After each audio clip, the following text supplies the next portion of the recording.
to advise everyone, welcome to the Holiday Island Board of Commissioners. This is a business meeting of the board held in public. The board is committed to disclosure of the business activities of the district,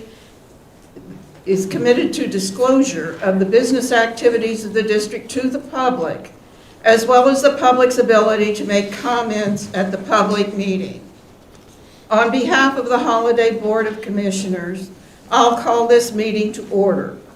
I want to remind all in attendance that the Board of Commissioners acts as a governing body, whereas the district manager is responsible for the day-to-day operations of the district. The purpose of the as elected representatives of the property owners is to provide direction to the district manager and assure the financial solvency of the district. It is not the responsibility of the commissioners to become involved in the daily operations of the district. Members of the audience are offered an opportunity to make comments at 2 different opportunities during the meeting.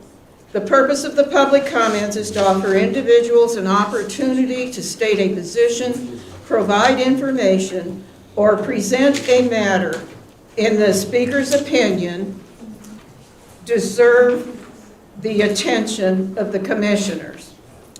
Per district regulations, we ask that you move to the podium for your comments. Comments are limited to 3 minutes.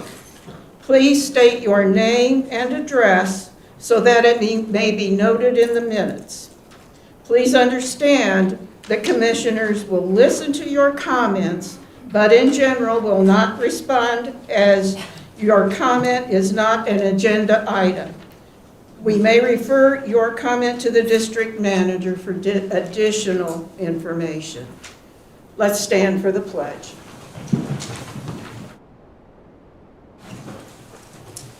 I pledge allegiance to the flag of the United States of America and to the republic for which it stands, one nation, under God, indivisible, with liberty and justice for all.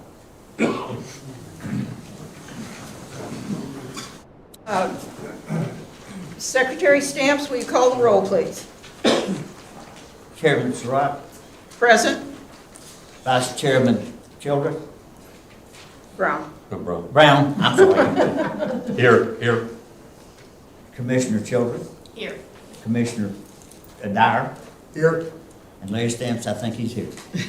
I think so too. All members being present, I'm declaring a quorum. The agenda item has been provided to the commissioners, and I would like a motion to approve the agenda as printed. So moved. Clarification. Yes, ma'am. This agenda includes the old format that we used to use that had public comments at the end. We revised that earlier, and we asked people who are signing in for comments to indicate whether they want to be during the regular public comment at the beginning or during the business session. Okay. So that needs to be eliminated. So, okay, now public comments number 9. Number 12. I'm looking up here at public comments as part of the business meeting. That's okay. That's okay. That one is okay. Number 12 needs to be Yeah, struck. got it. Madam Chair, I have another comment. I think on the new order, there was a commissioner comment up near the top, maybe. No, it's always been at the bottom. All right. After the discussion, did we have a second for the? I'll second. It has been moved by Commissioner Dyer and seconded by Commissioner Childers to approve the agenda as restated. All in favor? Aye. Aye. Secretary Stamps, have you had occasion to review the minutes of the previous meeting, and would you like to make a motion about it to approve? I have not. I'm sorry. I Okay. have not reviewed. Okay. I reviewed the minutes from the previous meeting and made a couple of minor changes on it, and I have looked at it, I'm sure everybody I else believe was. they were sent to us by email, Yeah, correct? yes, they were sent by Yeah, email. I've reviewed So- them also. Okay, do I have a motion to approve the minutes? So moved. Second. Thank you. The motion to approve the minutes has been approved. Ceremonial, we have nothing on our agendas. Announcements, anyone have an announcement? Oh, Bob, would you mind giving me a comment?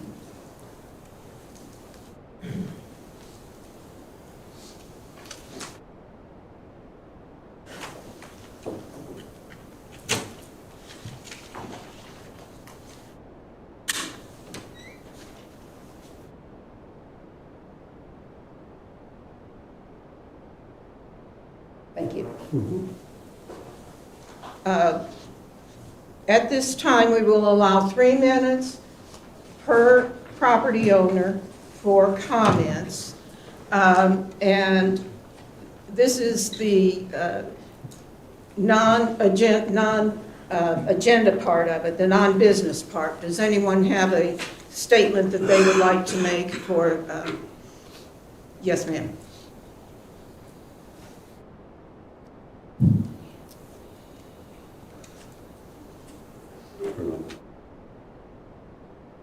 Turn on your microphone, please. Sherman, Creekside News Journal. I'm putting this as a formal complaint. This was to be a work session to be held today. Not only today, but with the state publicized that you would hold the work session on the 3rd Monday. Sessions do not have voting taking place. I will note that this is supposed to be a work session. So what you do from here on, and I just really hate, I really do, that I get to be the one, but I'm really one of the only ones. This is going over all the budgets, all the money, all of the ability. I spent a lot of money to be the person for all the things you actually have sort of empty. Like, good luck. Thank you. I will notify where it needs to go about this today. I will note for the record that this was published and the notifications were sent as a special meeting. Now, it's on your website. That website doesn't mean anything. It does too. No, Yeah, I beg your pardon, I'm write sorry. it We're not, down. okay.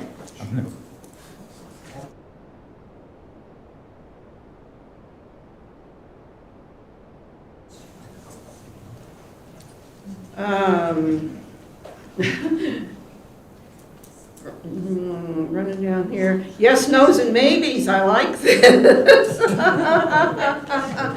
Oh, I have a yes from Ken Mills. Ken Mills, Moon Rocky Top Circle.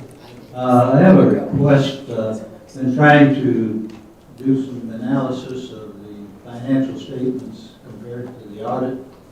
And I would request that as part of the financial statements that you post on the website, that you include a recap, like account, so you can actually see where, what you have on there now is budget cost statements by department. There's no overall summary of where we're at and what the total expenses are coming out of that account.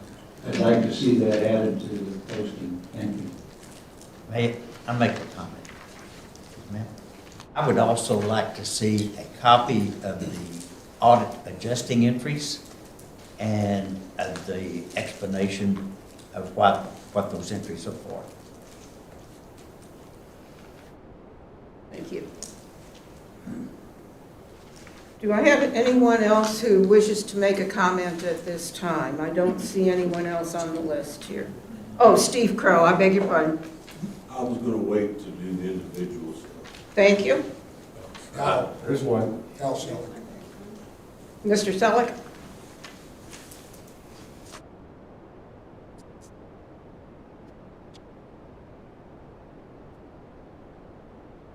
Al Selleck, 22 Buckskin Lane. I'm glad to be here today at this agenda that mine says special meeting.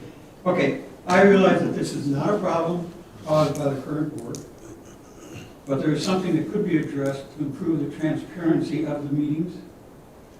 There's a list of 40 people, of all the people who live in Holly Island, myself among them, who have come at some time to the office and filled out I guess it was a form, I don't even remember the form, but I have my name on the list, and I've been told there's about 40 of us that get an email that says there's a meeting coming up.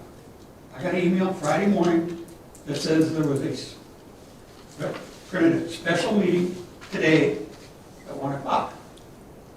The newsletter came out to over 1,000 people Friday night that said nothing about today's meeting. And I don't know if this is, supposedly the public announcement of the meetings is the list of 40. I think the least that could happen is the list of 1,000 could receive those notices. And then also, I would hope that in the, I don't know what other publications you could do it in, but so get the word out to people how to sign up for the newsletter and how to sign up for the special list if it has to be separate, or maybe you could merge the two mailings. But possibly something in the assessment letter that goes out next fall to let people advise people how to get more information about Holly Island. I mean, we have no newspaper. Even lovely County Citizen just went to online, which means nobody's going to be looking at the lovely County Citizen anymore. We don't have a local paper. We don't have radio. I'm sure that KESA would not publish meeting announcements even if they had them. So I would just like to make that request that the board consider that, possibly merging those two lists, and especially getting the word out in the fall, if not before, to how people can get signed up on the weekly newsletter and get signed up on the agenda list. I'm going to ask Ms. Buchanan to speak because she is the one who takes care of all of these things. She's the pro. Okay. When I sent the newsletter out, that information was there. I'm relying on MailChimp. I don't know what happened, but at 5:30 at night, when I glanced down through it, it was there. So that's my apology. That's my bad. How many times have you known that notice was not in the newsletter? I don't look for the notice in the newsletter because I'm on the other list that gets the agenda. Right, which is the official And- list, and I don't which is a very good point. And I also don't keep track of And how when- many times that's happened. And in the past, it has been publicized, and when people call asking questions, we tell them, we probably tell 10 people a week. Mhm. If you want to receive it, give us a notification. It is on the webpage, and I do my best on the newsletter, but what everybody needs to remember, that newsletter is courtesy. That's like a social thing of keeping up that the district has taken on to let the property owners kind of keep up on what's going on. It's not an official notification, and on a 2-hour special meeting, I'll give you guys a challenge. You go to the Freedom of Information booklet, and that notice is only supposed to go to the press. It's not even supposed to go to the public, and it's a 2-hour notice. Mhm. Your regular meetings, it's a 2-day notice, which we do. There was a 2-day notice for this special meeting. But if you go and you read the actual law, and trust me, I've been on the phone with Arkansas Press Association probably 12 to 15 times. And all I've been told by more than one employee is, you guys go above and beyond. You bend over backwards. We can't imagine anybody complaining. So the district, out of transparency, has always gone above and beyond. The special meetings are not even required to be noticed to Joe Public, to Joe property owner. Only the press is really supposed to receive that notice. So I apologize, it wasn't in there Friday night, in my shell that I had, and when I sent the sent button, it was there. And I'm not a IT guru, but I would pretty well predict that that is probably the only one that's never not been. And now currently, with that newsletter, I am the only one that's doing it. So when you get those little notices in there that says, hey, there's not gonna be a newsletter for 2 weeks, there's gonna be stuff that's gonna happen in that time. But we're working on getting that training done, but it's not the official notice. So we can have 2-week breaks, guys. We can have a week break, because it is convenience and courtesy to all of you. And I take offense, you're gonna get me on my soapbox here. In this office, we get so much grief. You know, we're tagged the bitches in the office, and I take offense to that. I can be a bitch, and I'll own that title. That those ladies that are in there trying to do what's best for you, when we make decisions, it's not just, oh, you know, we think this is assessment dollars doing it. And people laugh about all this archaic, this and that. If we had $500,000, we wouldn't be dealing with these 3 different software programs that we have to manipulate, massage, and make them work. And the auditors think they are working. If we had $500,000, we would be able to kind of punch a button, put it in, and it would take it, it would throw it everywhere. Everything we do, we try to be conscientious about what is right, what's best, and what's the best use of your assessment dollar. We know you guys pay our salaries. And so this is just, you know, I apologize it wasn't in there. It was nothing intentional. And I don't do Facebook. I have 6 grandkids and 2 kids. I can't keep up with myself, my kids, my grandkids, which is my utmost importance. I don't have time to worry about all that crap on Facebook. So if this is fed from Facebook, have at it. I don't look at it. Thank you, Karen. Yeah. Thank you. I'm done. And some of us have really appreciate what you do. Well, thank you. Well, we- Thank you. Yes, we do. Thank you.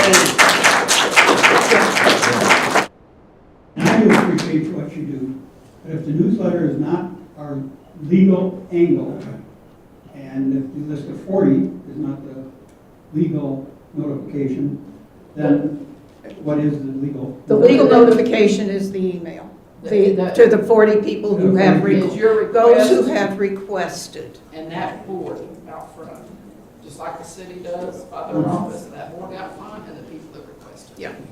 Yeah. That is your- So, It just- as I said, possibly either merge the 2 lists or really get the word out that people Yeah, the can get on problem, the list of the notice. Yeah. okay, thank you, we appreciate it. Anyone else? Do you entertain comments about the golf study at this point? No, No. it's not going to be entertaining at all. I'm sorry. No, yes, it will. I told Danny, we're here to have, we're going to get this thing all squared away. We will discuss that as our last item on the agenda. Madam Chair, Yes. wouldn't it be part of amenity fees if we look at the golf study and what some of the recommendations were for golf fees? Yes, Then that would come up under that item. that's coming up under our Okay, new business. good, thank you. Old business. We have consideration and action to amend the water rates. This is the second reading of the regulation. Regulation number 2023-001. A regulation amending certain portions of Chapter 32, Utilities, Section 32-47, Rates and Charges, F2, Water Rates of the Code of Regulations of Holiday Island Suburban Improvement District Number 1, and for other purposes. Whereas it is necessary to amend this regulation to properly maintain the water and sewer systems of the Holiday Island Suburban Improvement District, Arkansas, and now therefore be it ordained by the Board of Commissioners of Holiday Island Suburban Improvement District, Arkansas, the following provision of Chapter 32, Utilities, of the Code of Regulations of the Holiday Island Suburban Improvement District, Arkansas, are hereby amended as follows. F2 monthly charges. The billing period shall be monthly. Monthly rate for water services. Minimum charge for first 1,500 gallons will be $19.10. Rate for the next 28,500 gallons is equal to $7.70 per 1,000 gallons, 0.0077 per gallon. Rates for 30,000 gallons and above is equal to $3.85 per 1,000 gallons, $0.00385 per gallon. All regulations, resolutions, or orders of the Holiday Island Suburban Improvement District or parts of the same in conflict with this regulation are repealed to the extent of such conflict. Madam Chair, Yes, ma'am. could we ask the district manager to, since we have such a large audience, to give us a background on the change in this pricing structure? Yes. Please. Thank you, Madam Chair. For those of you who were not aware, maybe were not in the December meeting, there was new legislation in Arkansas called Act 605. And the purpose of Act 605 was to ensure that public entities are properly trained and properly maintaining and properly operating their water systems and wastewater systems. So as a part of that, each member of a governing body from any public entity has to go through this training. And I think it's about 8 hours. Everyone on this board has completed the training. And one of the facets of that training is understanding what it costs to properly maintain a system. And the percentage that they recommend is 105%, meaning that 5% overage that you're charging is to go into future infrastructure to maintain and improve the system. And that's statutory. So this board has no option in that, but to charge 105% on the water rates of what it costs to operate the water system. It is a way to make sure that public entities are being responsible stewards of your water infrastructure. And so that is what is necessitated this increase. Another requirement in Act 605 is that public entities must have a rate study done on their water system. A rate study is very, very complicated. It's probably 100 pages or more. We are scheduled to have our rate study done in April of 2023. We're not required to have it done until 2025, but there's no need to wait. We have problems with our water system here. Everyone knows that. And so I'm trying to get that water study done as quickly as possible. There's a group called Communities Unlimited. They're probably the 4 leading rate study group in the state of Arkansas. They're really, really good at what they do, and we're on their schedule for April. So this is kind of a stopgap measure. We know that we're going to have an increase. The increase is probably going to be more than this $5 increase that we're looking at today. But we'll know more in April after we get that study completed. Thank you. Does anyone wish to speak in favor of or against the regulation? Yes, ma'am. Shelf, 50 Bandy Drive. I'd kind of like to comment on the year 2014. Back in 2014, on November 3rd, the Holiday Island Board of Commissioners had a meeting. And prior to that, there had been some conversation on water and water rates, etc. The board wasn't aware that it was their responsibility to set water rates. So they actually asked at a meeting, and Marilyn Clady, who was our utmost wonderful person at that time, and we miss her regrettably, did say that call around to other cities and find out what they charge for water and sewer. And then we try to be pretty much in line with them, except for the sewer debt. And also stated that if you raise it too much, there are a lot of people who are really struggling now to pay their bills. It was not in her knowledge bank or her memory bank that there had ever been a water study. So at that meeting, there was also a discussion on to pay for ways to improve the water system.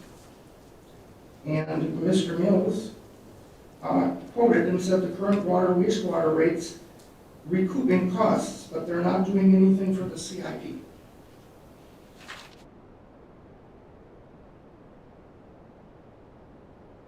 He also then, in 2015, created something called a bond debt service fund.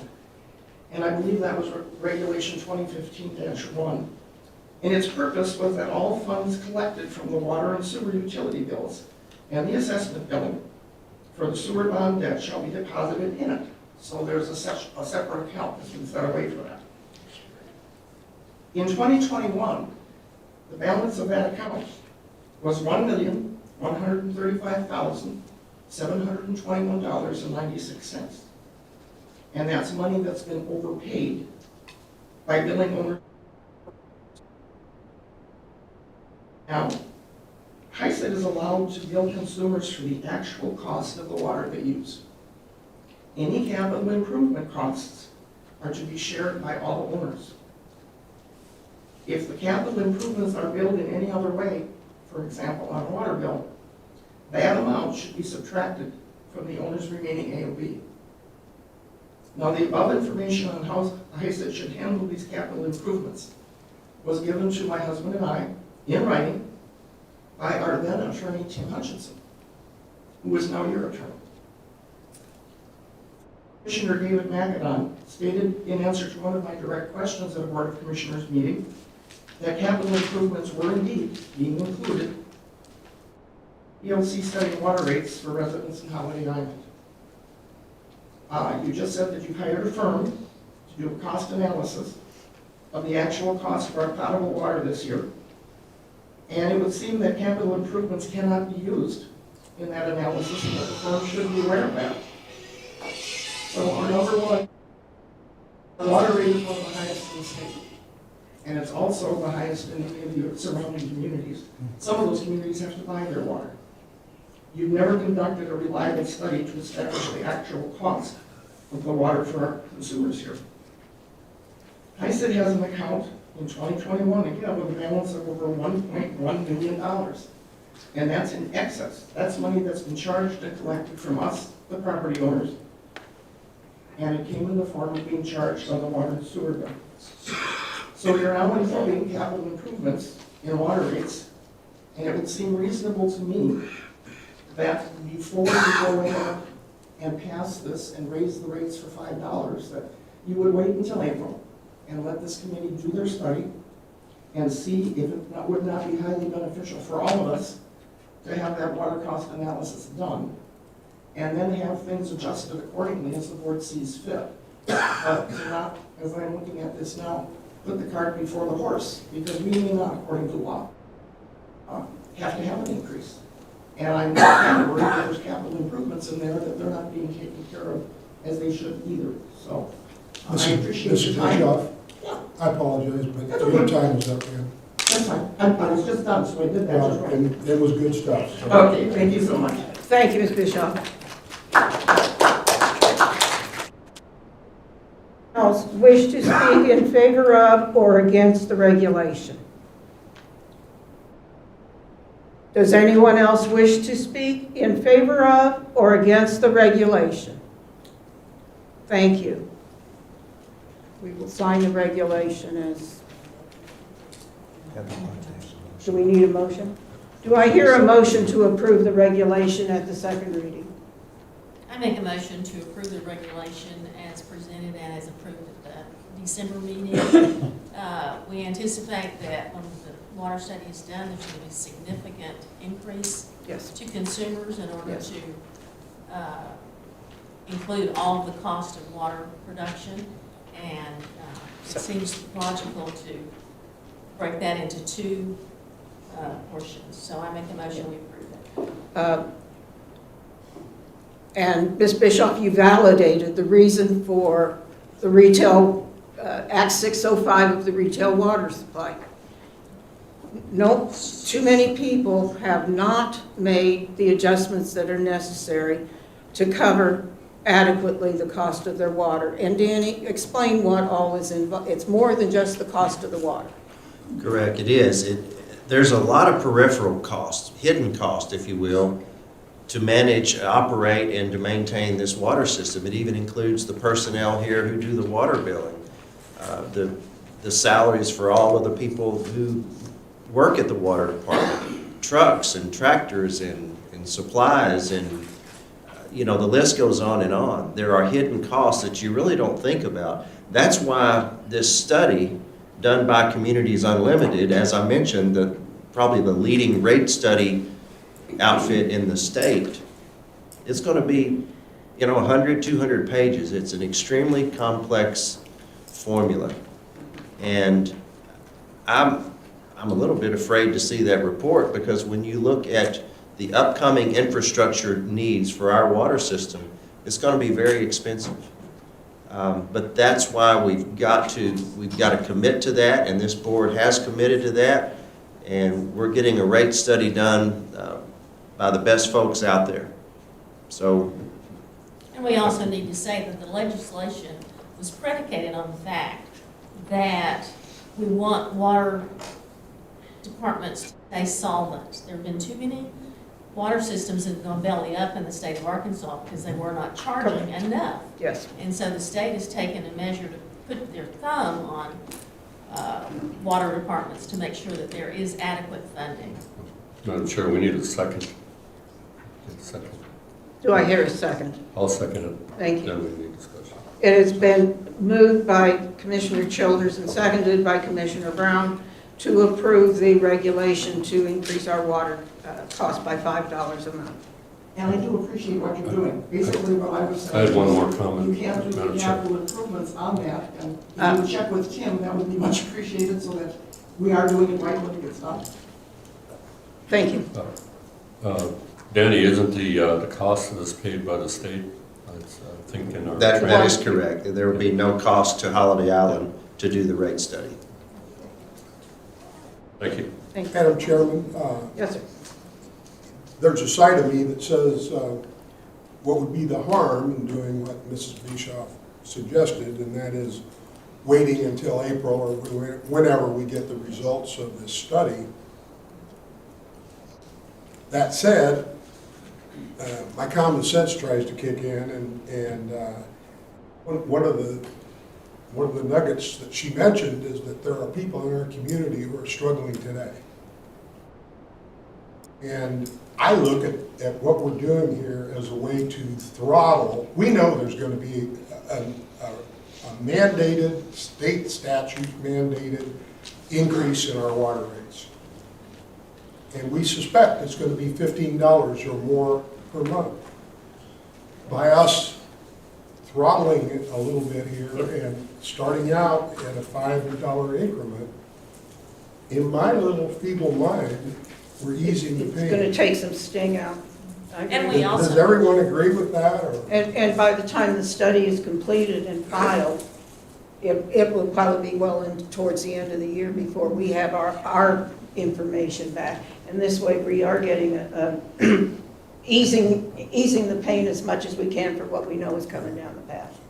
And we also need to remember, too, that the district has applied to become, and I don't know what the grant program is called, but it will provide some funding to serve low-income households to aid them with their water bills. Yeah. And that should help. Yeah, there is a state program for that. I will say one thing, having ran a water company that fell under the jurisdiction of the Public Service Commission,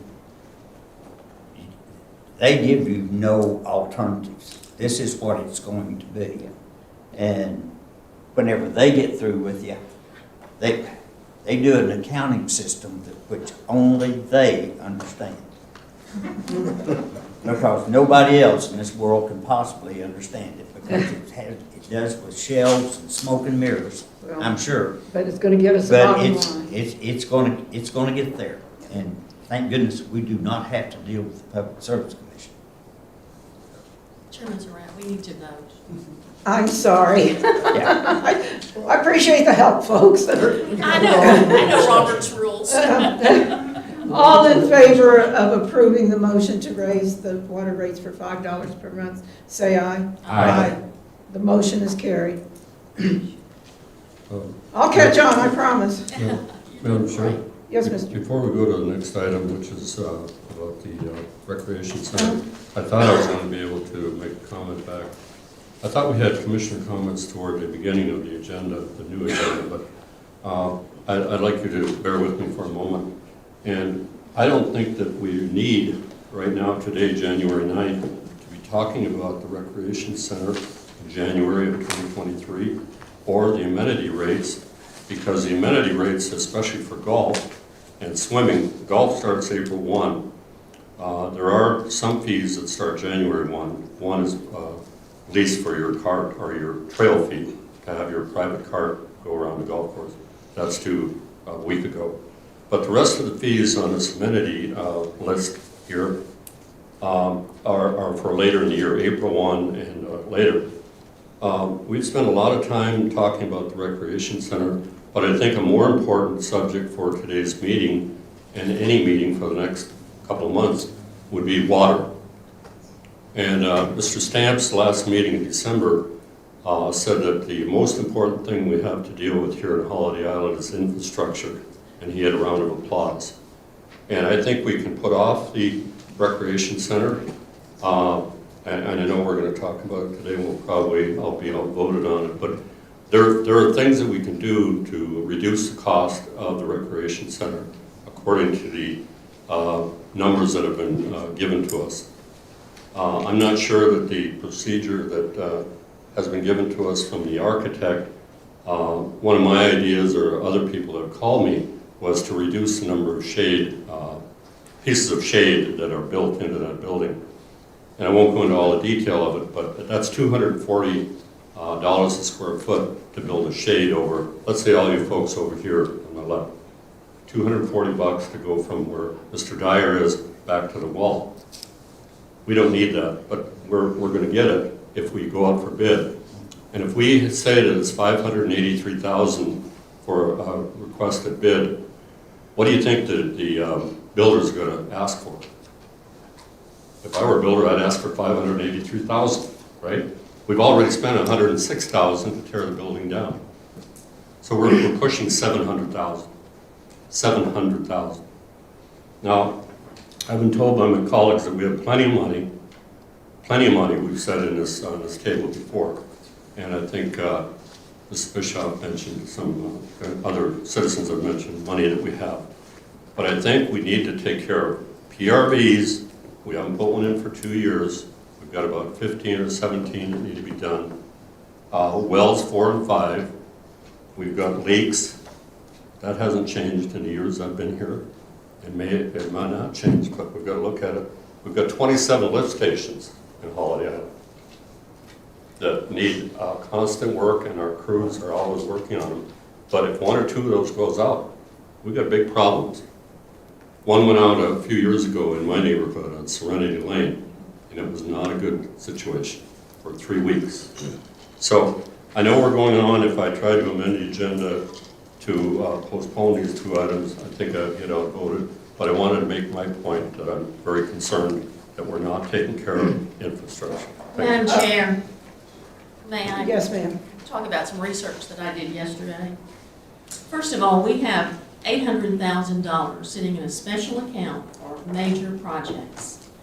We have all agreed around this table that the first things that should happen would be maintenance on the 2 existing wells and completion of the PRVs.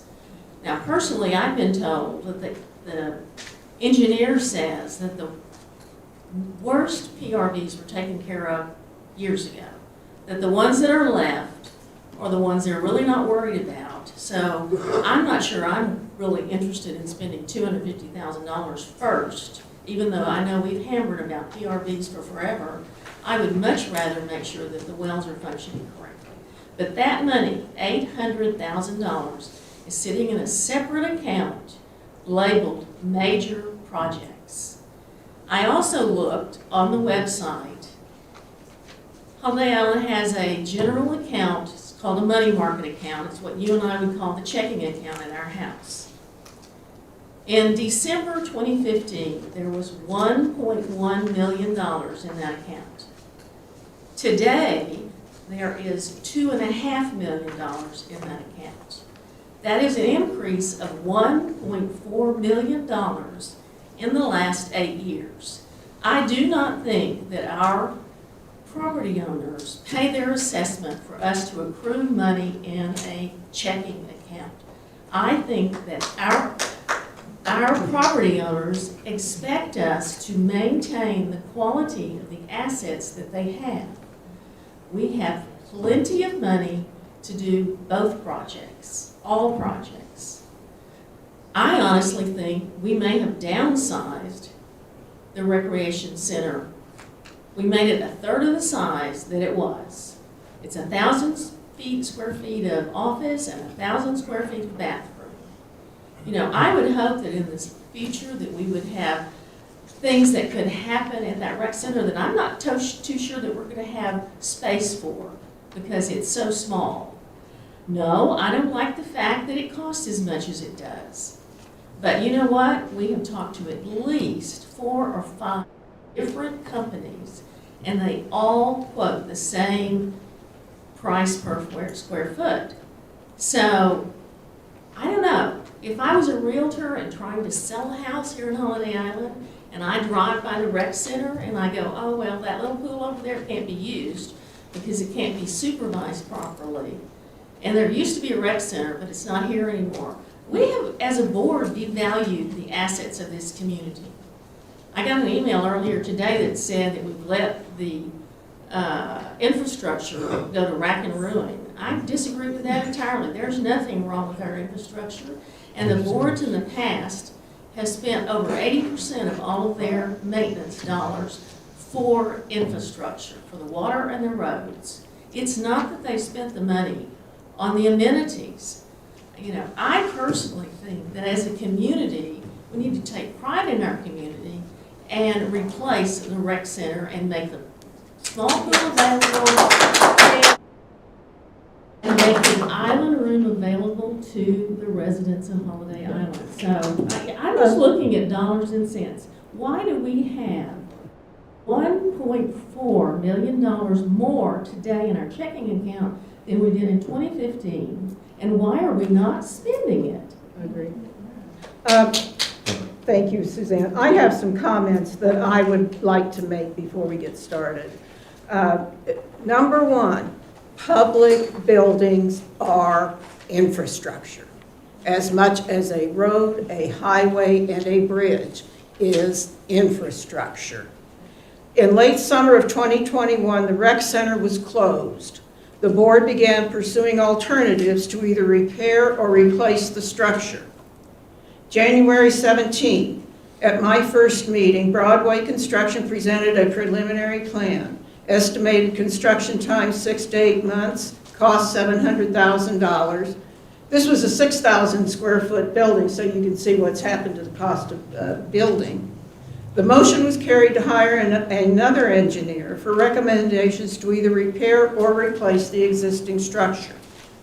February 12th, J&M Engineering reported the results of their survey. The conclusion was repair was impractical and replacement was recommended. February 28th, the board decided to downsize the project from 6,000 square feet to around 2,500 square feet and authorize the district manager to write a scope of work document and advertise for bids for either repair or replacement. It also authorized the district manager to hire an architect. March 31st, presentation by architect Butch Berry for a 2,000 square foot floor plan. The district manager was authorized to finalize the plan, bid documents, and to finalize a demolition plan. Several months passed without a response from the architect. The district manager was asked to look for a new architect. August 22nd, Eric Glazier presented a new design. The motion carried to approve the concept.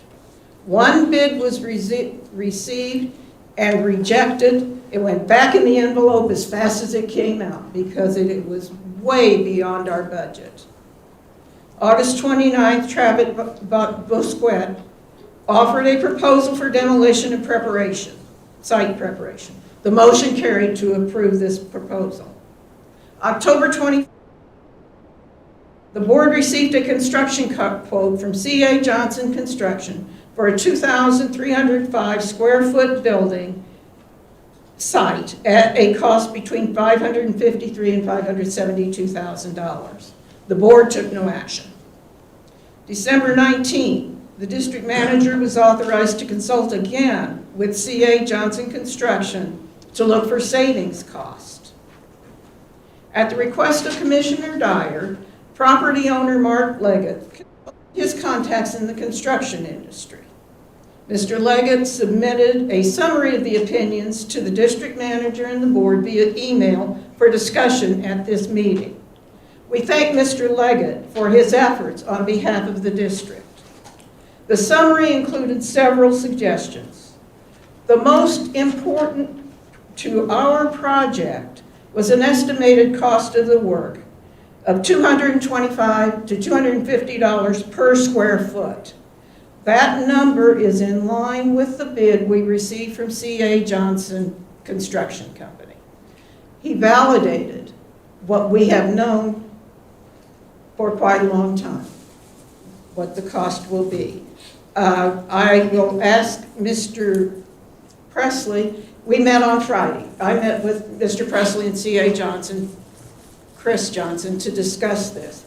And if everyone is in agreement, I will ask Danny to report, Mr. Presley, please, report on our conversation. Thank you, Madam Chair. One other thing I think that's very important to point out is when we got this information from Mark Leggett, and we appreciate Mark Leggett helping us do a little more research on this, he told us that we need to look at what he called value engineering. That was a conversation that he had had with these contractors. And that's essentially what we've done. When we met with Chris Johnson, all value engineering is, in layman's terms, it's building something that's of sufficient quality, but you build it with the right materials and the right manner of construction to get what you want with your final product. And we've done that. And we've talked about different types of flooring. We've talked about a wood building versus a metal building, a shingled roof versus a metal roof. What type of furnishings on the inside? What about the square footage? Can we shrink the square footage and still make it functional for the public? Can we reduce the amount of shade around it and still fit the number of people that we will have at the rec center during peak season when both pools are open? We've spent hours discussing how can we cut some cost. And for a year now, over a year, we keep coming back to this number, $225, $250 a square foot. That number is inescapable. Unfortunately, in this market, that's what it costs to build a quality building. And we can't get around that. We've tried. We've dealt with about 5 different contractors. We advertised this thing statewide for a month and got no bids. Because Holiday Island is a very, very difficult place to build. They have to bring a crew out here from Branson or Fayetteville or maybe Harrison or someplace else. I mean, their labor force does not live here.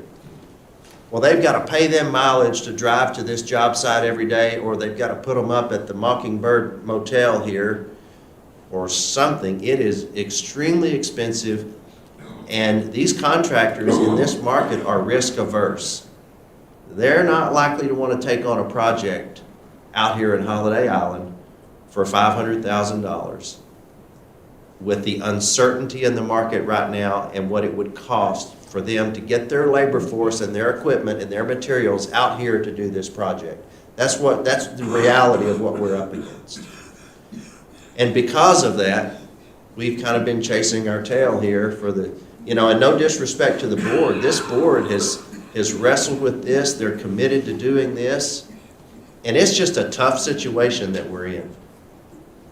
And we can wait 6 months or a year, and then what happens to construction cost? So we're at an impasse. And I didn't mean to stray from your question, Madam Chair, but that's, what I'm telling you is basically what the contractor told me and the chair when we met just a couple of days ago. I would add one thing, bit of information. We all get triggered by different pieces of information, things that you catch that it makes sense to you. Mr. Johnson has projects going on all around this area. He's very active in this area. If he starts, he'll be able to move crews to our project. I also asked him if we would be at the top of his list as a priority, and he assured us that we would. So I felt like we had a good meeting that answered a lot of the questions. The question becomes, are we willing to make a commitment to get something done for our community and to be ready to go as we possibly can. Memorial Day, we probably won't be finished by Memorial Day, but we want to be as close to finished as we can so we can get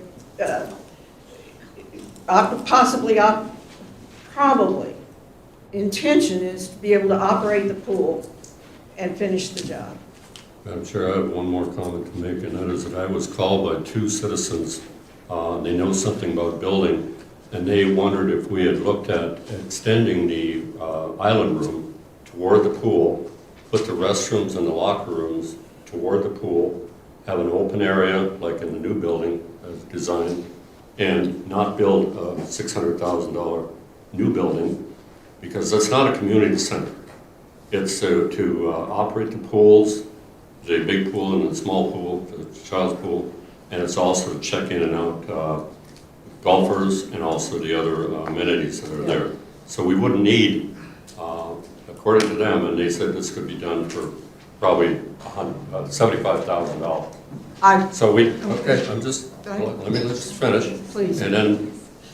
And also, when I talked about PRVs and fire hydrants and leaky pipes, 80% water loss, we haven't got one item, and Ms. Childers mentioned about the millions of dollars we have, not one item has come up to hire a contractor, even though we had Jeff here 6 months ago from Springdale about what we need to do, the water expert, Jeff. And Mr. Presley, Ken, we have talked about this month after month for you. but there's no action on it, Bob. The There's bids no are action. out, the bids are going out. Ken. Mr. Presley, where do we stand on that? I have been in contact with Jeff Denhart, that's ESI Engineering in Springdale, probably the largest, most reputable engineering firm in Northwest Arkansas. They do work for, you name it, just about every city here. They're working on the bid packets. He assures me they'll be going out in February. That's for the PRV project and a complete rehab of well number 4 as well as well number 5, and adding generators to both of those wells with an automatic transfer switch, so in the event of a power outage. Priority number 1, and I know this board has committed to this, and I'm thankful for that we ensure a reliable water source with redundancy, having multiple wells, all of them in tip-top shape with backup generators. And that bid packet will be going out, I don't know, 3 to 4 weeks, probably it'll be going out. Well, the other thing I wanted to ask is, one of the grants that we're looking for, we only got $68,000 out of $1.4 million on the other one, but the next one was a low-cost loan. If we have the money that Ms. Childers says, why are we going for low-cost loan for any of our infrastructure? We won't. We have our That said, our it may have a infrastructure, low-cost loan. our Could wa, be. it, We it's, didn't say that, though. It could be a low-cost loan. Well, that's something that's available, Ken, but we're not proposing doing that. 2 Well, years, and 2 years. This should be a blank slate. This should be a blank slate because nothing's been done. Thank you, that's all. I have to say. okay, I'm done. okay. Go ahead, whatever you want to do. Is there, anyone else have any thoughts about the recreation center? I think that personally, my timeline goes back to August. And we are, every month, we ought to try this, we ought to try that. Two citizens think we can get by for $75,000. Well, we're chasing unicorns and we're never going to get a decision. And we owe it to all of these folks sitting here, everyone whose grandkids are coming in this summer and expecting to play in the pool, to have a proper facility for them. Do we have any public comments on this? Public comments on the rec center. Yeah, buried my list. Madam Chair, could I make a comment? Sure, surely. Don't call me Shirley. I have said numerous times in open meeting that I firmly believe, and I continue to, that we need to replace the rec center. It was unfortunate that the other rec center, unbeknownst to us, the floor rotted and the walls were full of black mold. That's on us. That's the type of construction it was and the age of it. You know, it was over 50 years old. It served the community well, but it wore out. And it, you know, people criticized and said, well, you can replace that floor. Well, we had 3 independent engineers, 3, not 1, not 2, but 3, come and evaluate the structure, and they said, no. You'd be starting all over, and you'd still have an old, dilapidated building. That said, it came down. This board and the district manager made the right decision to do that and to properly dispose of the hazardous materials and allow us to be in a position to move on.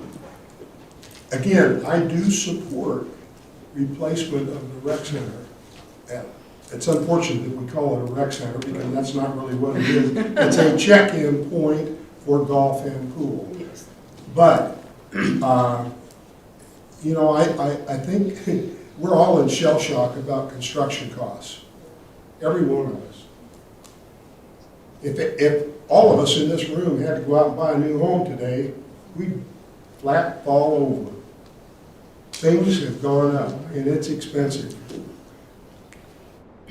I don't equate what we have approved as the design for our rec center, I don't equate it to what you would get in a luxury home, what I call a luxury home. A $600,000 home to me is a luxury home. The finish work, everything is not the same. This structure needs to be functional and fairly bare bone. Yeah. And, you know, I've had conversations with many people in the community. I've had conversations with commissioners here in our meetings, and, you know, I'd be in a position to support. It's the way I know it. What's you have to say? This is my face.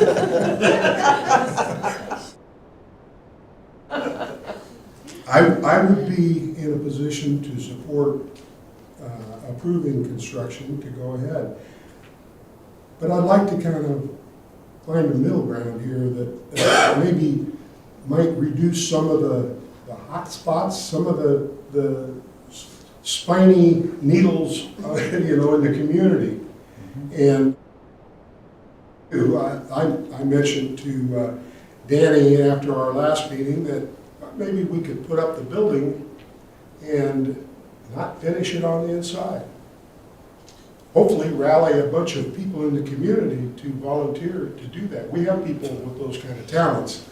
But reality is, a dozen people to walk the ditches and pick up trash. So, Exactly. so, you know, we need to accept that fact. There are not a lot of people who contribute in this community as far as sweat equity. Well, we're all getting older. We are. It's hard to bend over, you know, to pick up those beer cans and stuff. Madam Chair, when you and Danny met with this fellow, was there Sure, any, I'm was still there any? talking. Sorry, Ken. I think there are some things we could do to ease the pain maybe a little bit. We do have the money. It's not like we have to go out and borrow the money. Yeah, we could spend it on fixing a leak. Which leak do you want to fix? Every leak that we know about, we fix every day. We don't have running water anywhere that we know of. It's the unfortunate thing is that all of our leaks are undetectable. And we've had some of the most sophisticated, high-tech companies in the whole Midwest come here and try and identify those leaks. So our only option to resolve the leaking water system is to start at the beginning. Start at the source and start digging it all up. And 60% of that isn't even in the water line. 60% of the leaks, according to our water superintendent, is in the service lines between the main and the house. So we're not only going to have to dig up 70-some miles of water lines, we're going to have to replace all those tributaries off of it, the arteries that go off of it. And you know, we had an estimate of 65 to 70 million dollars to replace the water lines that are under the street. That didn't include these little arteries going up to every house, every meter in this. Now, we could go out and borrow the money, because we don't have that kind of money. You know, you heard what we've got in our account. We don't have that kind of money. And the likelihood, we keep applying for grants. The likelihood of us getting one of those grants,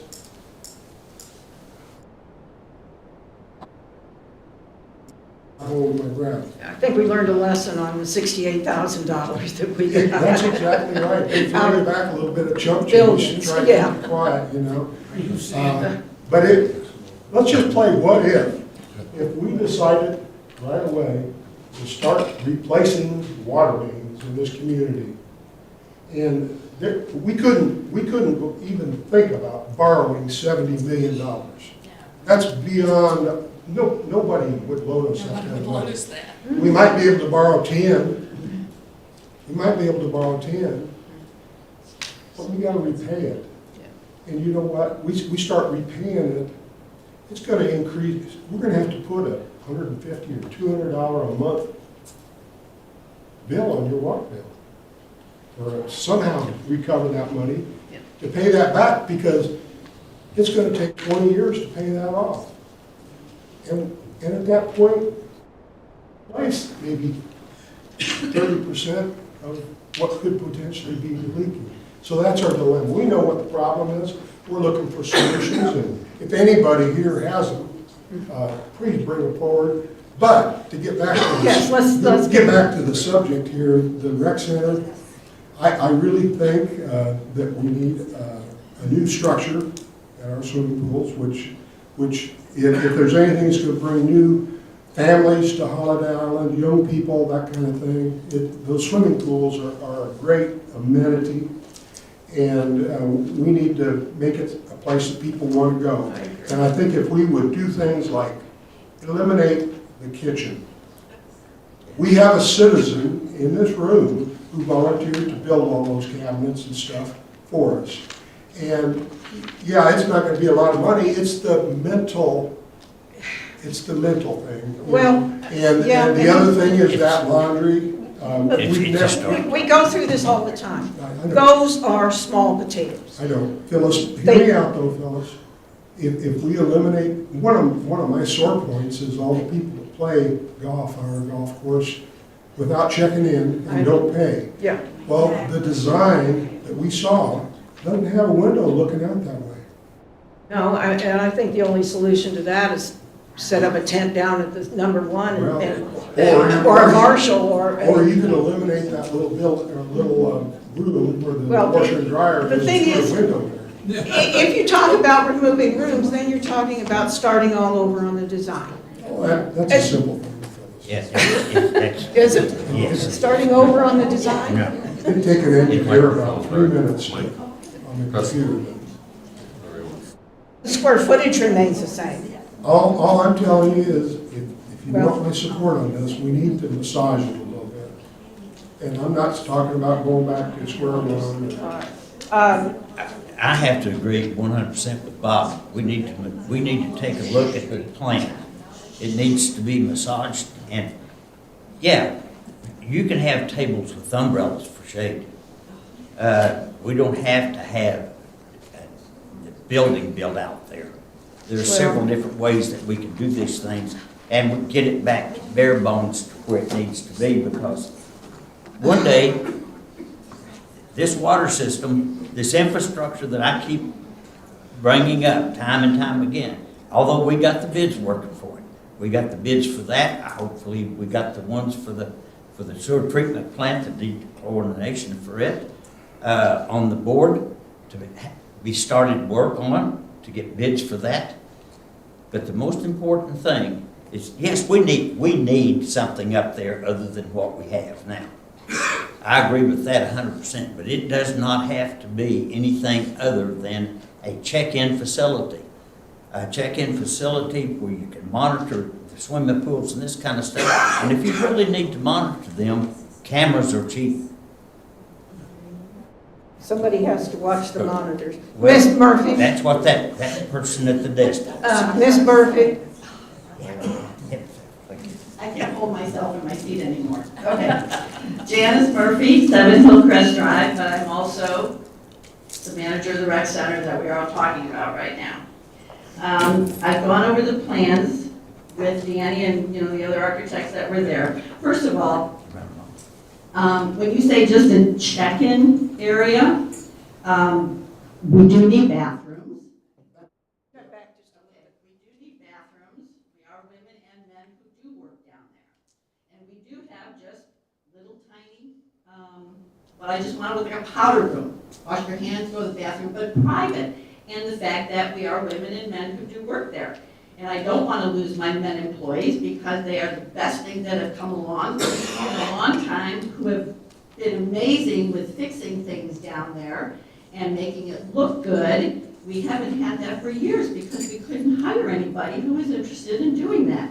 We have 2 younger retired men who live here who are extremely happy to be down there doing things. Our winter project is to paint all of the furniture for the pool.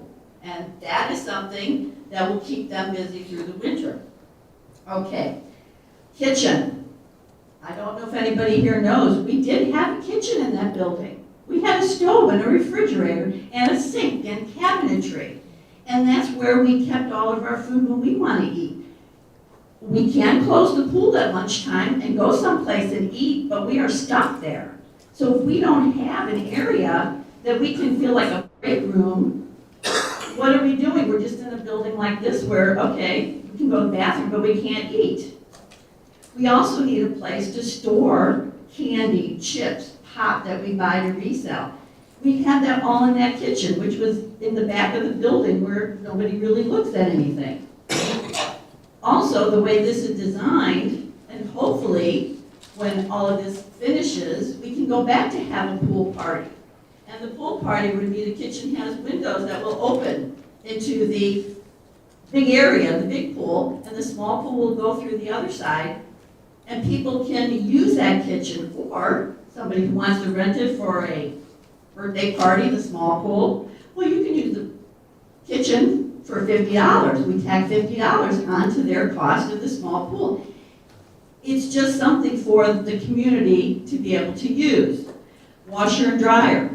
Guess what? We have a washer and dryer. Were given to us by somebody. It was in the back room where Kim's stuff was. And then the washer broke. I took towels and rags and everything home and washed them in my house. So to say that we don't need that, yes, we do need that. We need to have a place for our cleaning supplies, for storing things. Kim needs that room in that back by the bathrooms where, that's her workroom back there. And we have the pump room that's still for the little pool over there. This has been tweaked down to so that I don't see how you can tweak it anymore. If you tweak it, 5 years down, we should have had this. We didn't put it in there. Shade, everybody's talking about the cost of shade. A good pool umbrella will cost $200 to $250, and in a week's time it's broken because people stand there and go like this, and it goes all the way up, and then we're standing on tables trying to get it back down. It's a waste of money. It really is. If you're looking to save money, it's a waste of money. If you can have a standard set place for people to stay and stay in the shade, that's the most important thing. People run in and go to that lean-to, and they pile all their stuff, and nobody can find any more shade because they're in the pool, but all the tables are taken. I don't agree with cutting back the shade. I really don't. Cancer, skin cancer is the number one thing. Everybody's got sunscreen on, you know. It's worth it to have the shade, to put the tables under it, to put the shade between the two buildings. You can have tables under there, closer to the small pool. I'm just saying that I've been there since 2008. I have seen everything that you could possibly see there. To extend the island room, I don't think it's a good idea. That's a nice little community room for people to rent, and I'd like to see it go back to that. But the rec center is not a rec center. It's going to be a community place. People like to come and sit and talk to us when they're miserable at home because the weather's bad, or they have nobody else to talk to. So a table and chair sitting there would be a nice thing. That's what we do for the people here. We don't turn them away. We have them come and sit and talk to us. So those are my ideas about it. That's my opinion. I just.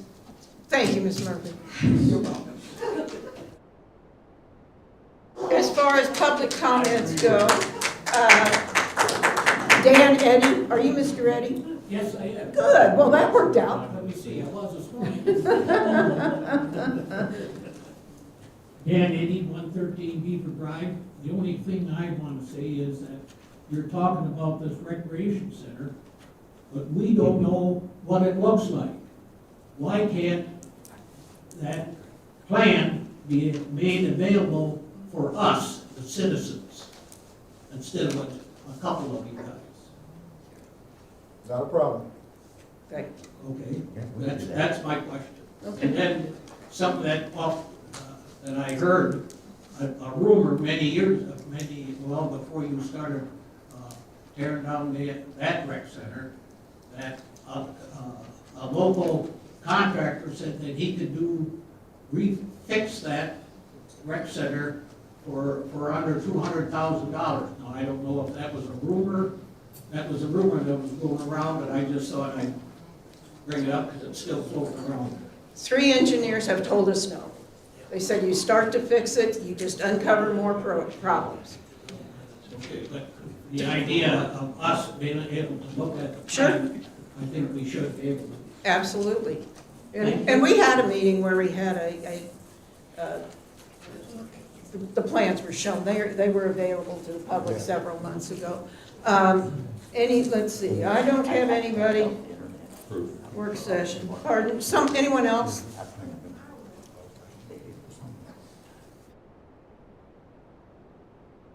Hi, I'm Nanette Barnett. I live at 84 Bandy Drive. I have a little light field. I was actually a water aerobics person here, and I worked also as an aquatic director. And I think that you are looking short-sighted. I think instead of building a new rec center, do something, add on to it for a small amount, put in a little bathhouse.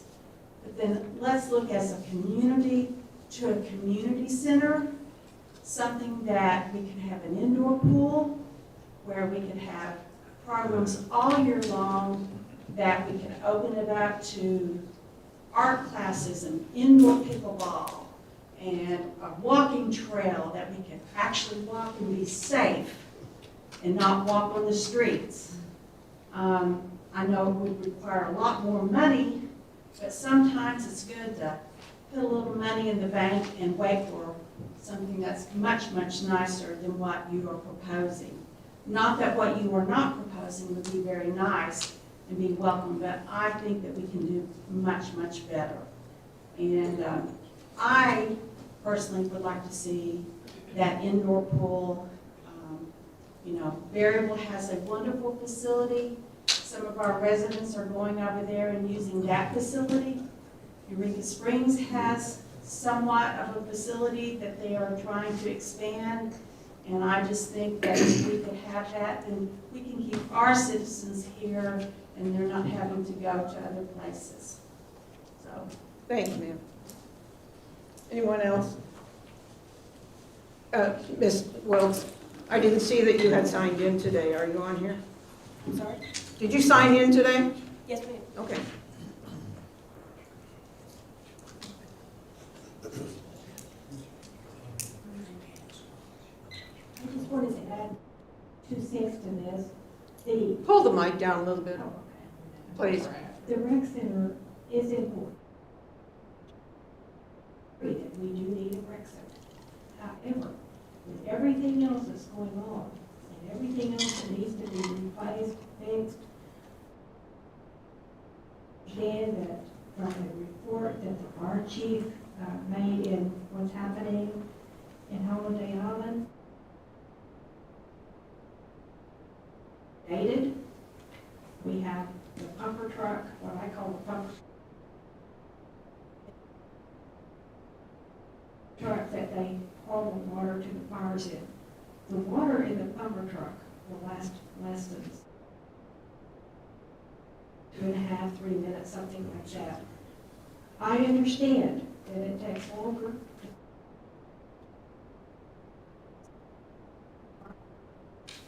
How do we know they're going to make it? If they're that old, how do you know when you call the fire on your way, on the way to your fire, to your home, is going to make it?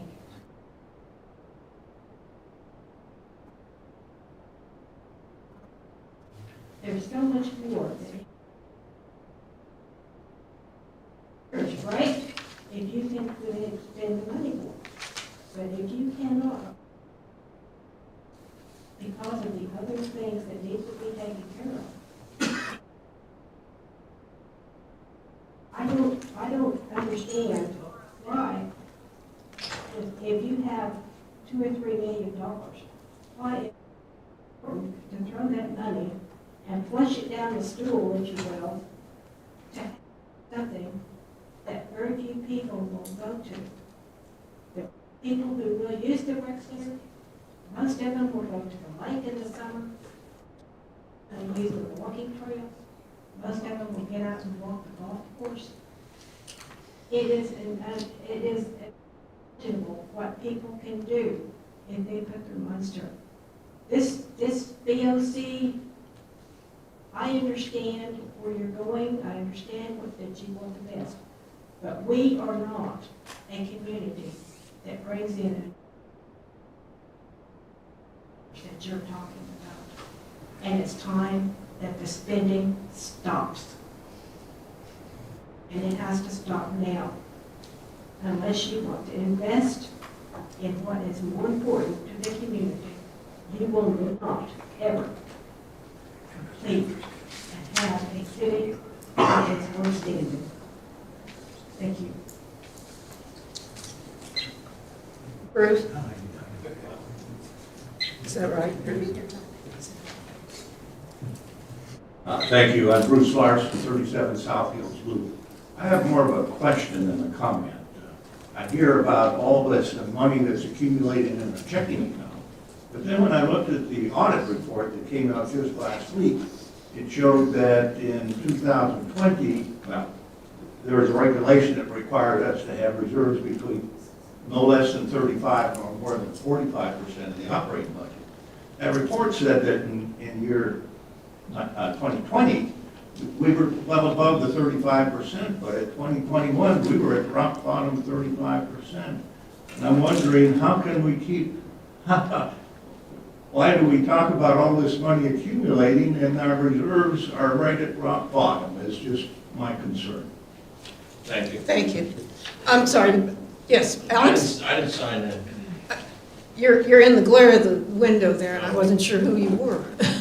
Alex Markovich, 22 Mission Hills Lane. As a point of information, I just wanted to remind the board that in 2 years, we're going to have a $700,000 expenditure, so whichever way that fits in. But I had a question of Mr. President. Have the plans for the rec building gone through a governmental approval yet? I'm not sure I understand your question. Is anybody else going to review the plans? Or is it the process, the architect draws the plans and you build around here? Well, we have a bid process. We put I it out for understand that, bids. that's not what I asked. Does anybody else review the plans? You know, like we're building a home here, you know, somebody else looks at the plans. Is somebody else going to look at those plans? The city's building inspector will look at it. Also, I might add, any governmental, anytime that a government spends $100,000 on a structure, it has to be certified by a structural engineer. And that's a structural engineer, that requirement is something for Carroll County or for the state? That's the state of Arkansas. Okay, so then, we have not gone through the structural review yet. Well, it has a stamp on it from a licensed architect, That's so. not it, that's not it. If So, you're we asking- will still go through a structural review. Maybe I need to ask the contractor about that. He's a licensed contractor, but I'll. It has to happen before. What I'm trying to get at is, if we have gone through all governmental reviews, the plans as they are approved and done, that's a final. Then everything else that goes to the contractor is going to be a change order. So, and that's going to be an extra to the $583,000. That's all I'm trying to figure out. The regulatory authority in Holiday Island is the building inspector who's employed by the city of Holiday Island. And if it's good enough for him, then I guess it'll get Is built. this guy qualified to review a $500,000 building? Well, that's, I guess, a question for the city. I believe he's qualified. He's the city's building inspector. Again, point is, the plans have not been reviewed, and we still have time if you want to make changes. If the plans were reviewed, you're done, because everything change that you're going to give to the contractor is going to increase your cost. That's all I'm going to say. Thank you. Thank you. Thank you. Someone else? I'm sorry, Linda. You're next.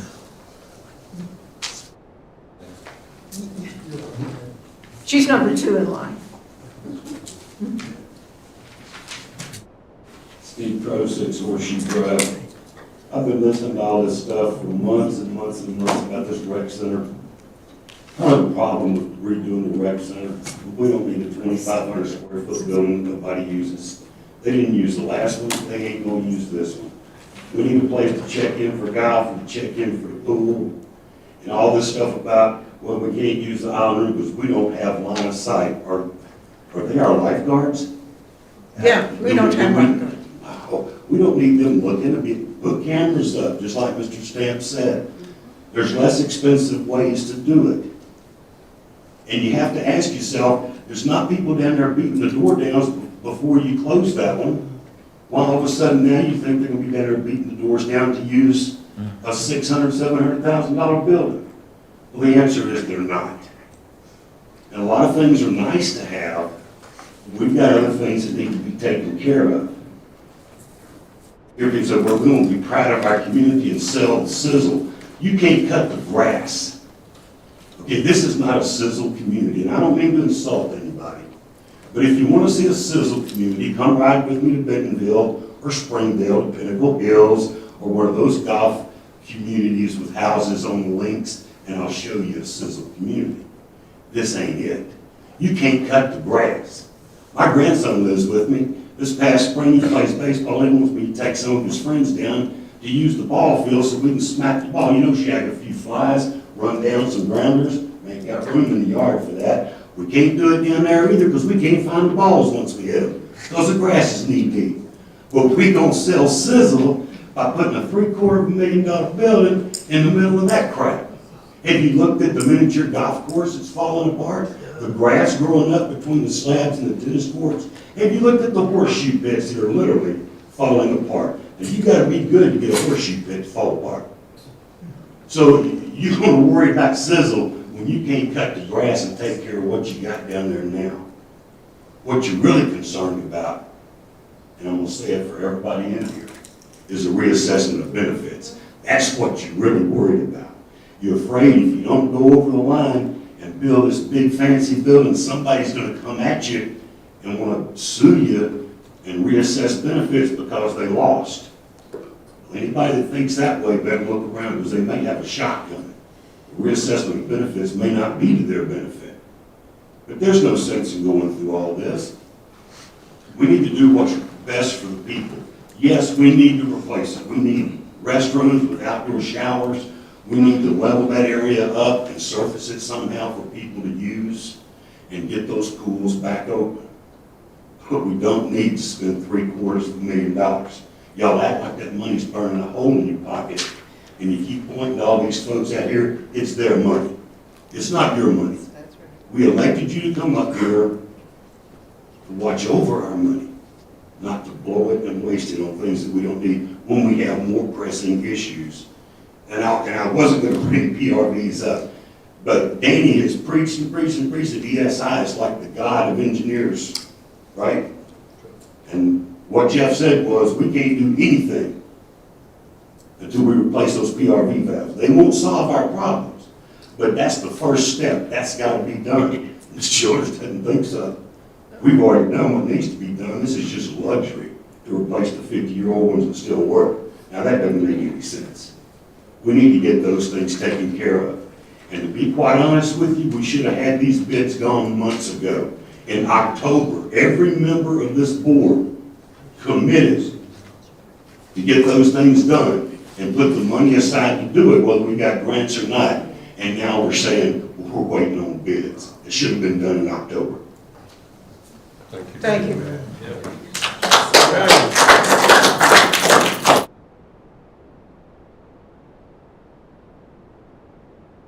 Graves, 29 Table Rock Drive.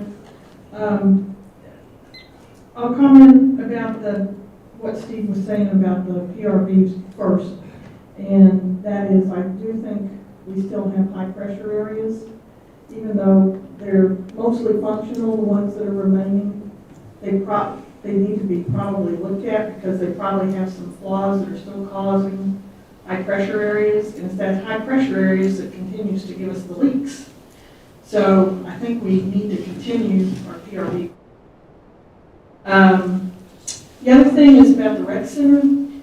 My idea from the get-go, and I attended most of the meetings where the rec center was discussed, and I really appreciate you going through the history of that, Phyllis. That was very informative today. But one of the things that has occurred to me is that we do need to plan for the future, whether we use the space now or not. I think one of the things that worries me is that you need a foundation on the ground between the two pools. Because you don't want that dirt blowing in the pools this summer. I mean, if you do nothing else, lay a foundation for God's sake, you know? And as far as I'm concerned, you could put up a structure but build onto it over the years in the future. Have something that could plan for perhaps more meeting rooms or something. I think you've got to think that if we do something related to this golf study, along the lines of what the consultant recommended, you're going to lose those meeting rooms in the basement of the clubhouse. And yeah, they may not have been used a whole lot in the last few years, but we got a whole bunch of new residents here that are just anxious to get involved in clubs and organizations that haven't yet got involved. And we are going to have a vibrant community in the future. We are going to have vibrant organizations, and then we're going to need a place to meet. And, you've got the Bridge Group that semi-disbanded, and you've got the Quilting Guild that uses room A, the big room downstairs. And maybe it's not used every day on a daily basis. You have a few card groups that maybe meet in room B, the little room. And you're going to lose the library space, perhaps, downstairs. You need to think about where are we going to do those things for this hopefully vibrant community that we're growing here. So I'm in favor of maybe putting up a structure or planning for a structure that's larger than what you're talking about, more on what Suzanne. You don't have to put it up this year. Think about putting it up as you go along, maybe. Build with that kind of intent. And let's see. Also, I was agreed with what Janice said,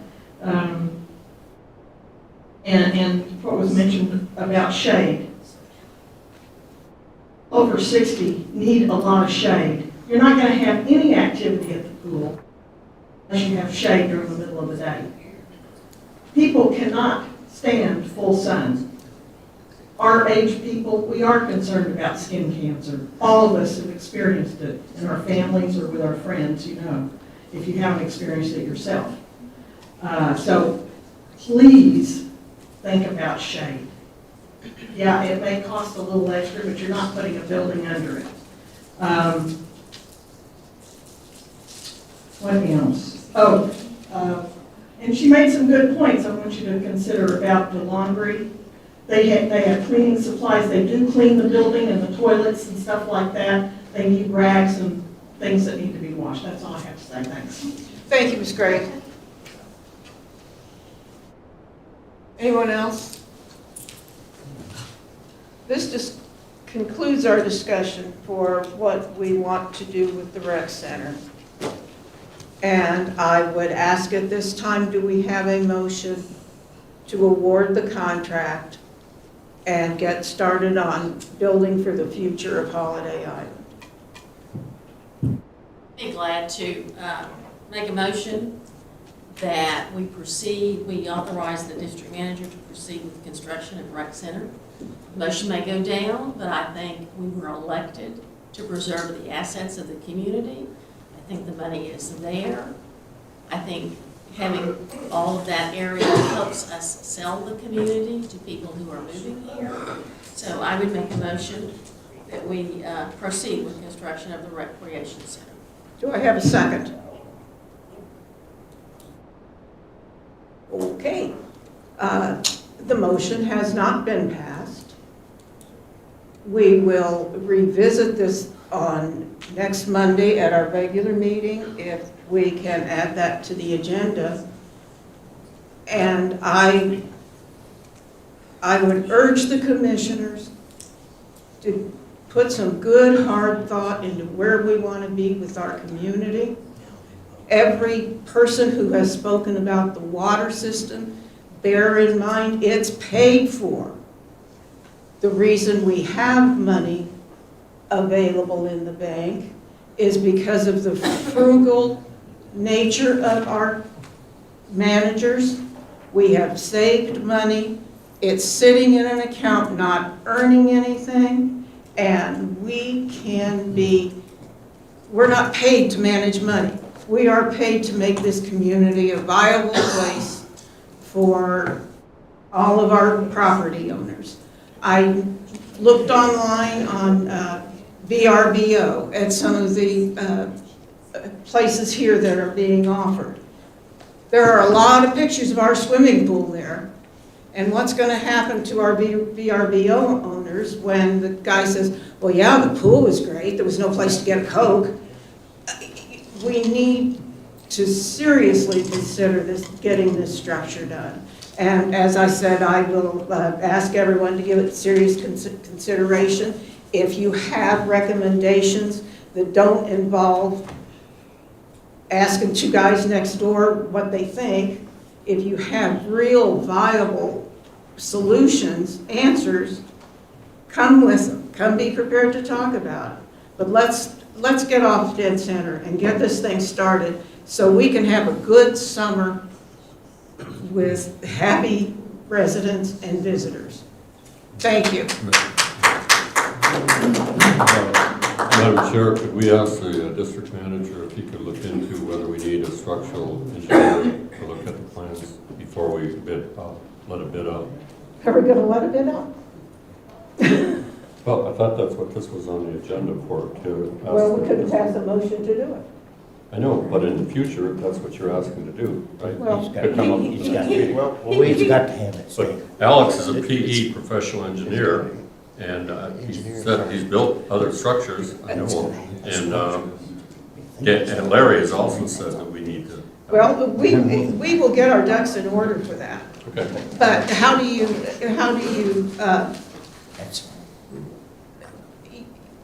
don't we need something in place to go to these people with? We had a firm offer, this is what we are this is what we want to do, and we have this guy lined up to take care of it, to get the project done. Isn't that a collaborative issue?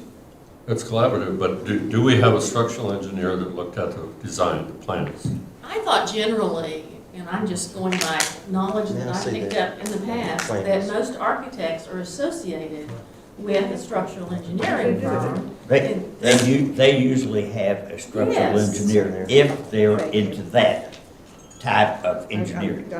Now, road engineer company, they more than likely don't have a structural engineer. But it all depends on what their expertise is. This is from Core Architects. We are a licensed architectural firm, and they're a rather large firm that works on commercial projects throughout northwest Arkansas. I'm almost certain that this would include a review from a structural engineer, but I will verify that. Thank you, sir. Good question. Yes, Madam sir. Chairman, Oh, yes, Mr. Dyer. I will reiterate, when we come back for our regular January meeting, if we could be given some options to massage this a little bit, and I'm not talking about major structural changes or whatever, I'm talking about simple things that may seem like chump change, but we need to work the effort to clean this up a little bit and maybe take a little fluff out. And, fellas, I'm saying, I would like to see us build this structure like I would if I was building my own home. And, I might realize that maybe I ought to put off that sun porch for a year, or, we can do things after the fact. We can add some of these creature comforts that kind of get under people's skin, and I'm sorry, but that's the reality. Show me the fluff. You come in prepared with what you... Well, I've already told you that Dennis has informed us that there's long always been, a donated washer and dryer down there. That's fine, that's fine. And maybe we do need it. But let's put it back in Kim's storeroom in the back building. And like I said, I'm going to be talking, when we talk about about golf in particular, that we start acting like adults in the management of that golf course, the 9-hole. And having our staff that checks people in blind, so they don't even know who's playing or can't see the course. For all they know, somebody got hit by a car out the street, I mean, it's insane for us to have a check-in area without visibility to the course. And if we could make that minor interior wall change, which is just a matter of not building a couple walls and put a glass. Those are the kind of things that I would like to see to get my support. I think we need to take a look at the plans, go over it, and see where we can do anything with it. before we make the decision to do whatever we need to do. Yeah, It has to be built. Larry, I would There's no advise, doubt And I'm about it. not asking to redo the roof structure. Yep. I personally like that. I think that is the selling point of the whole building. Is the That overhang and that walkway between the. Yes, I In agree. my mind, that puts a smile on my face. Okay, It's the little things, man. so you're spending the money for the roof, and, I mean, I keep coming back to the point that those are you're okay with all the big stuff, and it's okay to shortchange the staff on their comfort and their ability to perform their duties. No, I'm not saying that at all. I'm not saying that at all. All I'm saying is, in our original proposal, like the kitchen cabinets, that whole structure, we have a resident who has volunteered to do that for no charge. So why would we pay a contractor to double mark it up to put in commercially built cabinets? It's those kind of things. I understand that, I understand You know, that, but. perhaps it would be good if each commissioner went by and individually visited with Mr. Presley and looked at the plans Yeah. and talked about what things that I've looked at the plans, but it's been 4 or 5 months ago. I don't even remember if there's a Well, I front did see window or this. not. So I think that would be a good way for him to get some feedback on Mr. anticipated Zerby, changes. your name's been invoked. Can I say something? Please. Excuse me. Just leave it, really, I'm not going to say anything. Okay. No, I'm Joe Zerby, and I reside at 33 Lakeside Drive. And I know you've talked about this in the past, and this you probably mentioned today, maybe I missed it. Is your plans based on a steel structure? Wood. No, sir, it's a stick build It's a steel build. with well, we have two options on the roof. The steel roof is about $20,000 more than the shingles. Our concern, and I'll be brief, with architectural shingles is that they shed, and then you have these little granules in the pools on both sides. And that could be a problem with the filtration system and maintenance and all of that. So we're leaning towards a steel roof. I just know in the past, and we talked about some prices per square foot, Ken, but wood has come down so far versus the steel. The steel is still up here, the wood. Now, if the retailers or wholesalers, whatever they are have adjusted their prices, commodity-wise, the lumber has went way, way down.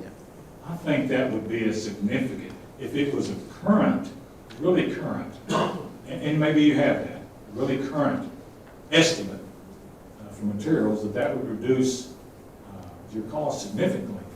For instance, I know I looked at building a garage back some time ago. OSB sheeting was $55 a sheet.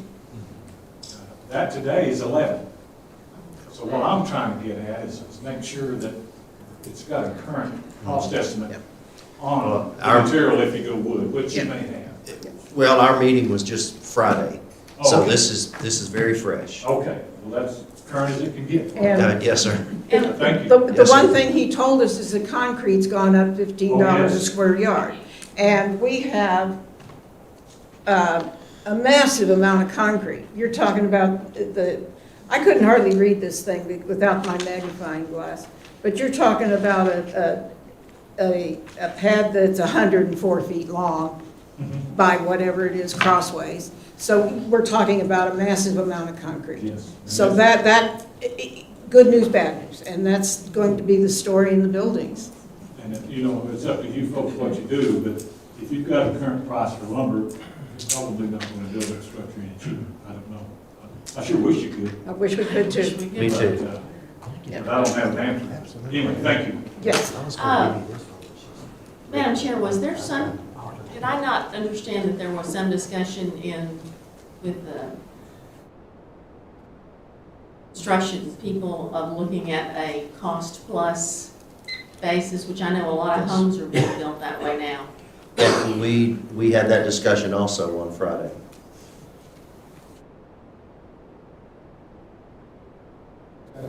Yes, sir. Just follow up to the gentleman that just spoke. I mean, the architect should have given you a list of materials that then you could have given to Chris to get a price, a current price, so that you really know where you really stand instead of, you know, this ballpark 525 or 225 to 250 number, which always creates a lot of fluff for the contractor. So you got to pin them down a little bit more. It's hard to pin him down without a commitment to him. No, he commits after he gives you a number. And if he doesn't, then he can walk. Then we are out of it. And then we're going to have you out there with the construction crew. Yeah. Okay. We are going to put to bed the old business. We are completed that section of our agenda. And we are going to take a brief 10-minute break for, before we get started on our new business. Thank you.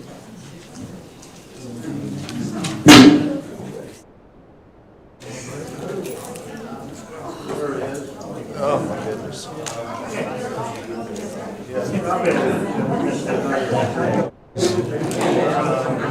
How are you? I'm great. How are you doing? No, I'm suffering through. Let me ask you a question. Since I'm in the field, the architect and engineering companies, at what stage documents and then the building